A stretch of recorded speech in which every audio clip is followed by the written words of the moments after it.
ನಾವು ಸರ್ಕಾರದ ವೈಫಲ್ಯ ಅಂತಕ್ಕಂಥದ್ದನ್ನು ನಾನು ಒಪ್ಪೋದಿಲ್ಲ. ಜನರ ಸಮಸ್ಯೆಗಳ ಬಗ್ಗೆ ಅವರು ಚರ್ಚೆಗೆ ಬಂದರೆ ನಾವು ಅದನ್ನು ಸ್ವಾಗತ ಮಾಡ್ತೇವೆ. ಏಕೆಂದರೆ ಉತ್ತರ ಕರ್ನಾಟಕದಲ್ಲಿ ಚಳಿಗಾಲದ ಅಧಿವೇಶನ ನಡೆಯುವಂಥ ಸಂದರ್ಭದಲ್ಲಿ ಈ ಉತ್ತರ ಕರ್ನಾಟಕದ ಈ ಭಾಗದ ಜನರ ಜ್ವಲಂತ ಸಮಸ್ಯೆಗಳಿಗೆ ಅವರು ಚರ್ಚೆಗೆ ಬಂದು ಅದನ್ನು ಚರ್ಚೆ ಮೂಲಕ ಆ ಜನರಿಗೆ ಒಂದು ಪರಿಹಾರವನ್ನು ಕೊಡಿಸೋವಂಥ ಕೆಲಸವನ್ನು ವಿರೋಧ ಪಕ್ಷಗಳು ಮಾಡಬೇಕು ಅಂತಕ್ಕಂಥದ್ದು ನನ್ನ ನಿರೀಕ್ಷೆ. ಬಿದ್ದೋಯ್ತು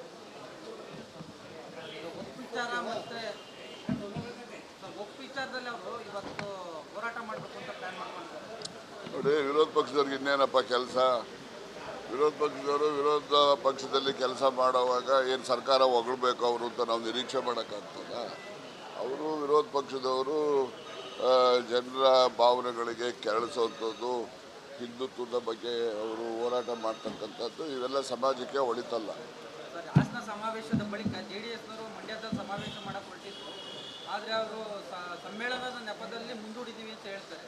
ಬಟ್ ಅದು ನಿಮಗಿರೋ ಮಾಹಿತಿ ಸರ್, ಆಂತರಿಕ ಕಲಹದಿಂದ ಇರೋದು. ನಮಗಿನ್ನ ಮಾಹಿತಿಗಳು ನಿಮಗೆ ಜಾಸ್ತಿ ಇರ್ತವೆ, ಅದರಿಂದ ನೀವೇ ನಮ್ಗೆ ಹೇಳ್ಬೇಕು ಅವ್ರು ಯಾಕೆ ಮುಂದೂಡಿದ್ದಾರೆ ಅಂತೇಳಿ.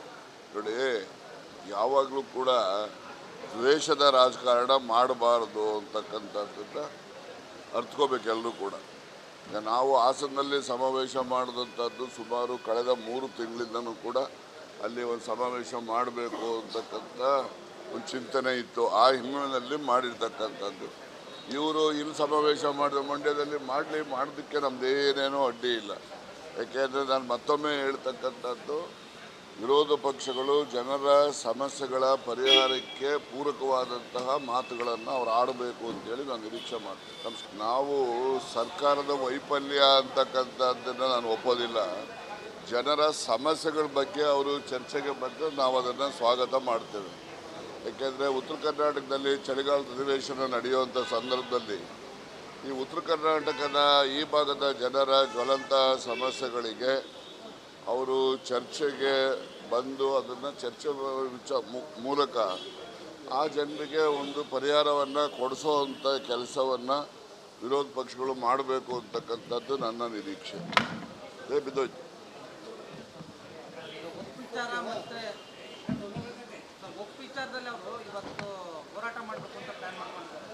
ನೋಡಿ, ವಿರೋಧ ಪಕ್ಷದವ್ರಿಗೆ ಇನ್ನೇನಪ್ಪ ಕೆಲಸ? ವಿರೋಧ ಪಕ್ಷದವರು ವಿರೋಧ ಪಕ್ಷದಲ್ಲಿ ಕೆಲಸ ಮಾಡೋವಾಗ ಏನು ಸರ್ಕಾರ ಹೊಗಳ್ಬೇಕು ಅವರು ಅಂತ ನಾವು ನಿರೀಕ್ಷೆ ಮಾಡೋಕ್ಕಾಗ್ತದ? ಅವರು ವಿರೋಧ ಪಕ್ಷದವರು ಜನರ ಭಾವನೆಗಳಿಗೆ ಕೆರಳಿಸುವಂಥದ್ದು, ಹಿಂದುತ್ವದ ಬಗ್ಗೆ ಅವರು ಹೋರಾಟ ಮಾಡ್ತಕ್ಕಂಥದ್ದು ಇವೆಲ್ಲ ಸಮಾಜಕ್ಕೆ ಒಳಿತಲ್ಲ. ಹಾಸನ ಸಮಾವೇಶದ ಬಳಿಕ ಜೆಡಿಎಸ್ನವರು ಮಂಡ್ಯದಲ್ಲಿ ಸಮಾವೇಶ ಮಾಡಕ್ಕೆ ಹೊರಟಿದ್ರು. ಆದರೆ ಅವರು ಸಮ್ಮೇಳನದ ನೆಪದಲ್ಲಿ ಮುಂದೂಡಿದ್ದೀವಿ ಅಂತ ಹೇಳ್ತಾರೆ.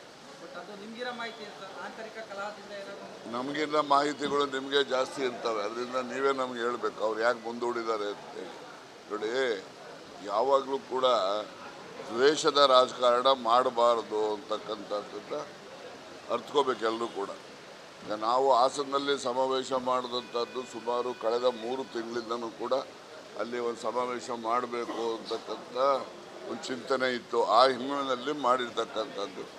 ಇವರು ಇಲ್ಲಿ ಸಮಾವೇಶ ಮಾಡಿದ ಮಂಡ್ಯದಲ್ಲಿ ಮಾಡೋದಕ್ಕೆ ನಮ್ಮದೇನೇನೋ ಅಡ್ಡಿ ಇಲ್ಲ.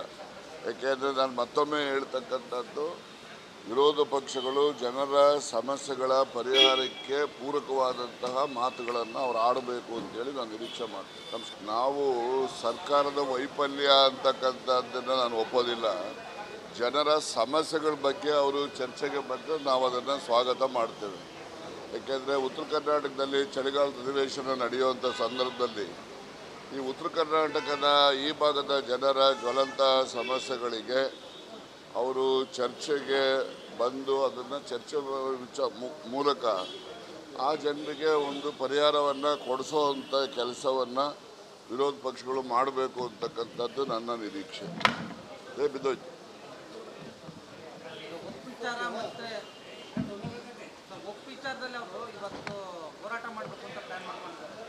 ನೋಡಿ, ವಿರೋಧ ಪಕ್ಷದವ್ರಿಗೆ ಇನ್ನೇನಪ್ಪ ಕೆಲಸ? ವಿರೋಧ ಪಕ್ಷದವರು ವಿರೋಧ ಪಕ್ಷದಲ್ಲಿ ಕೆಲಸ ಮಾಡೋವಾಗ ಏನು ಸರ್ಕಾರ ಹೊಗಳ್ಬೇಕು ಅವರು ಅಂತ ನಾವು ನಿರೀಕ್ಷೆ ಮಾಡೋಕ್ಕಾಗ್ತದ? ಅವರು ವಿರೋಧ ಪಕ್ಷದವರು ಜನರ ಭಾವನೆಗಳಿಗೆ ಕೆರಳಿಸುವಂಥದ್ದು, ಹಿಂದುತ್ವದ ಬಗ್ಗೆ ಅವರು ಹೋರಾಟ ಮಾಡ್ತಕ್ಕಂಥದ್ದು ಇವೆಲ್ಲ ಸಮಾಜಕ್ಕೆ ಒಳಿತಲ್ಲ. ಸರ್, ಹಾಸನ ಸಮಾವೇಶದ ಬಳಿಕ ಜೆಡಿಎಸ್ನವರು ಮಂಡ್ಯದಲ್ಲಿ ಸಮಾವೇಶ ಮಾಡಕ್ಕೆ ಹೊರಟಿದ್ರು. ಆದರೆ ಅವರು ಸಮ್ಮೇಳನದ ನೆಪದಲ್ಲಿ ಮುಂದೂಡಿದ್ದೀವಿ ಅಂತ ಹೇಳ್ತಾರೆ. ಬಟ್ ಅದು ನಿಮ್ಗಿರೋ ಮಾಹಿತಿ ಏನು ಸರ್? ಆಂತರಿಕ ಕಲಹದಿಂದ ಏನಾದ್ರು? ನಮಗಿನ್ನ ಮಾಹಿತಿಗಳು ನಿಮಗೆ ಜಾಸ್ತಿ ಇರ್ತವೆ, ಅದರಿಂದ ನೀವೇ ನಮ್ಗೆ ಹೇಳಬೇಕು ಅವ್ರು ಯಾಕೆ ಮುಂದೂಡಿದ್ದಾರೆ ಅಂತೇಳಿ. ನೋಡಿ, ಯಾವಾಗಲೂ ಕೂಡ ದ್ವೇಷದ ರಾಜಕಾರಣ ಮಾಡಬಾರ್ದು ಅಂತಕ್ಕಂಥದ್ದನ್ನ ಅರ್ಥಕೋಬೇಕು ಎಲ್ಲರೂ ಕೂಡ. ಈಗ ನಾವು ಹಾಸನದಲ್ಲಿ ಸಮಾವೇಶ ಮಾಡಿದಂಥದ್ದು ಸುಮಾರು ಕಳೆದ 3 ತಿಂಗಳಿಂದನೂ ಕೂಡ ಅಲ್ಲಿ ಒಂದು ಸಮಾವೇಶ ಮಾಡಬೇಕು ಅಂತಕ್ಕಂಥ ಒಂದು ಚಿಂತನೆ ಇತ್ತು. ಆ ಹಿನ್ನೆಲೆಯಲ್ಲಿ ಮಾಡಿರ್ತಕ್ಕಂಥದ್ದು.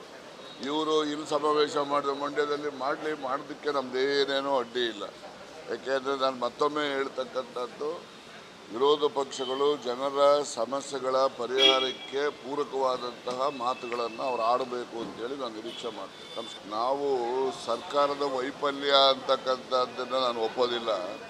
ಜನರ ಸಮಸ್ಯೆಗಳ ಬಗ್ಗೆ ಅವರು ಚರ್ಚೆಗೆ ಬಂದರೆ ನಾವು ಅದನ್ನು ಸ್ವಾಗತ ಮಾಡ್ತೇವೆ.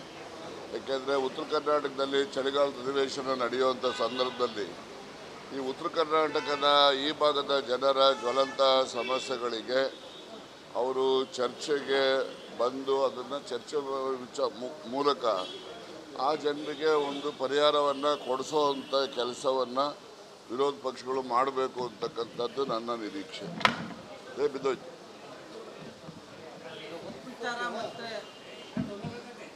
ವಿಚಾರದಲ್ಲಿ ಅವರು ಇವತ್ತು ಹೋರಾಟ ಮಾಡಬೇಕು ಅಂತ ಪ್ಲಾನ್ ಮಾಡ್ಕೊಂಡಿದ್ದಾರೆ. ನೋಡಿ, ವಿರೋಧ ಪಕ್ಷದವ್ರಿಗೆ ಇನ್ನೇನಪ್ಪ ಕೆಲಸ? ವಿರೋಧ ಪಕ್ಷದವರು ವಿರೋಧ ಪಕ್ಷದಲ್ಲಿ ಕೆಲಸ ಮಾಡೋವಾಗ ಏನು ಸರ್ಕಾರ ಹೊಗಳ್ಬೇಕು ಅವರು ಅಂತ ನಾವು ನಿರೀಕ್ಷೆ ಮಾಡೋಕ್ಕಾಗ್ತದ? ಅವರು ವಿರೋಧ ಪಕ್ಷದವರು ಜನರ ಭಾವನೆಗಳಿಗೆ ಕೆರಳಿಸುವಂಥದ್ದು, ಹಿಂದುತ್ವದ ಬಗ್ಗೆ ಅವರು ಹೋರಾಟ ಮಾಡ್ತಕ್ಕಂಥದ್ದು ಇವೆಲ್ಲ ಸಮಾಜಕ್ಕೆ ಒಳಿತಲ್ಲ. ಸರ್, ಹಾಸನ ಸಮಾವೇಶದ ಬಳಿಕ ಜೆಡಿಎಸ್ನವರು ಮಂಡ್ಯದಲ್ಲಿ ಸಮಾವೇಶ ಮಾಡಕ್ಕೆ ಹೊರಟಿದ್ರು. ಆದರೆ ಅವರು ಸಮ್ಮೇಳನದ ನೆಪದಲ್ಲಿ ಮುಂದೂಡಿದ್ದೀವಿ ಅಂತ ಹೇಳ್ತಾರೆ. ಬಟ್ ಅದು ನಿಮ್ಗಿರೋ ಮಾಹಿತಿ ಏನು ಸರ್? ಆಂತರಿಕ ಕಲಹದಿಂದ ಏನಾದ್ರು? ನಮಗಿನ್ನ ಮಾಹಿತಿಗಳು ನಿಮಗೆ ಜಾಸ್ತಿ ಇರ್ತವೆ, ಅದರಿಂದ ನೀವೇ ನಮ್ಗೆ ಹೇಳಬೇಕು ಅವ್ರು ಯಾಕೆ ಮುಂದೂಡಿದ್ದಾರೆ ಅಂತೇಳಿ. ನೋಡಿ, ಯಾವಾಗಲೂ ಕೂಡ ದ್ವೇಷದ ರಾಜಕಾರಣ ಮಾಡಬಾರ್ದು ಅಂತಕ್ಕಂಥದ್ದನ್ನು ಅರ್ಥಕೋಬೇಕು ಎಲ್ಲರೂ ಕೂಡ.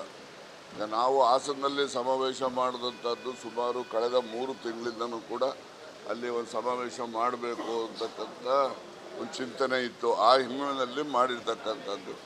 ಇವರು ಇಲ್ಲಿ ಸಮಾವೇಶ ಮಾಡಿದ ಮಂಡ್ಯದಲ್ಲಿ ಮಾಡೋದಕ್ಕೆ ನಮ್ಮದೇನೇನೋ ಅಡ್ಡಿ ಇಲ್ಲ. ಯಾಕೆಂದರೆ ನಾನು ಮತ್ತೊಮ್ಮೆ ಹೇಳ್ತಕ್ಕಂಥದ್ದು, ವಿರೋಧ ಪಕ್ಷಗಳು ಜನರ ಸಮಸ್ಯೆಗಳ ಪರಿಹಾರಕ್ಕೆ ಪೂರಕವಾದಂತಹ ಮಾತುಗಳನ್ನು ಅವ್ರು ಆಡಬೇಕು ಅಂತೇಳಿ ನಾನು ನಿರೀಕ್ಷೆ ಮಾಡ್ತೀನಿ. ನಾವು ಸರ್ಕಾರದ ವೈಫಲ್ಯ ಅಂತಕ್ಕಂಥದ್ದನ್ನು ನಾನು ಒಪ್ಪೋದಿಲ್ಲ. ಜನರ ಸಮಸ್ಯೆಗಳ ಬಗ್ಗೆ ಅವರು ಚರ್ಚೆಗೆ ಬಂದರೆ ನಾವು ಅದನ್ನು ಸ್ವಾಗತ ಮಾಡ್ತೇವೆ. ಯಾಕೆಂದರೆ ಉತ್ತರ ಕರ್ನಾಟಕದಲ್ಲಿ ಚಳಿಗಾಲದ ಅಧಿವೇಶನ ನಡೆಯುವಂಥ ಸಂದರ್ಭದಲ್ಲಿ ಈ ಉತ್ತರ ಕರ್ನಾಟಕದ ಈ ಭಾಗದ ಜನರ ಜ್ವಲಂತ ಸಮಸ್ಯೆಗಳಿಗೆ ಅವರು ಚರ್ಚೆಗೆ ಬಂದು ಅದನ್ನು ಚರ್ಚೆ ಮೂಲಕ ಆ ಜನರಿಗೆ ಒಂದು ಪರಿಹಾರವನ್ನು ಕೊಡಿಸೋವಂಥ ಕೆಲಸವನ್ನು ವಿರೋಧ ಪಕ್ಷಗಳು ಮಾಡಬೇಕು ಅಂತಕ್ಕಂಥದ್ದು ನನ್ನ ನಿರೀಕ್ಷೆ. ಬಿದ್ದೋಯ್ತು.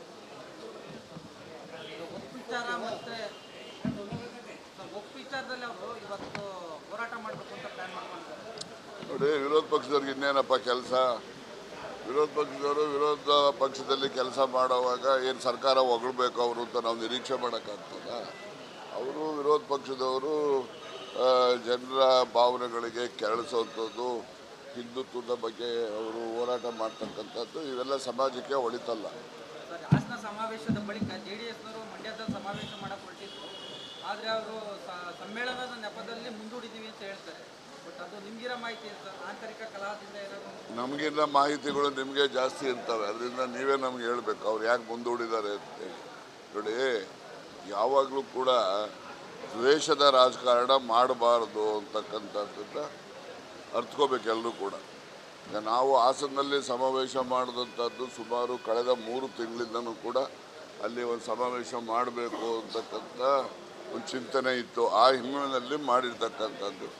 ಇವರು ಇಲ್ಲಿ ಸಮಾವೇಶ ಮಾಡಿದ ಮಂಡ್ಯದಲ್ಲಿ ಮಾಡೋದಕ್ಕೆ ನಮ್ಮದೇನೇನೋ ಅಡ್ಡಿ ಇಲ್ಲ. ಯಾಕೆಂದರೆ ನಾನು ಮತ್ತೊಮ್ಮೆ ಹೇಳ್ತಕ್ಕಂಥದ್ದು, ವಿರೋಧ ಪಕ್ಷಗಳು ಜನರ ಸಮಸ್ಯೆಗಳ ಪರಿಹಾರಕ್ಕೆ ಪೂರಕವಾದಂತಹ ಮಾತುಗಳನ್ನು ಅವ್ರು ಆಡಬೇಕು ಅಂತೇಳಿ ನಾನು ನಿರೀಕ್ಷೆ ಮಾಡ್ತೀನಿ.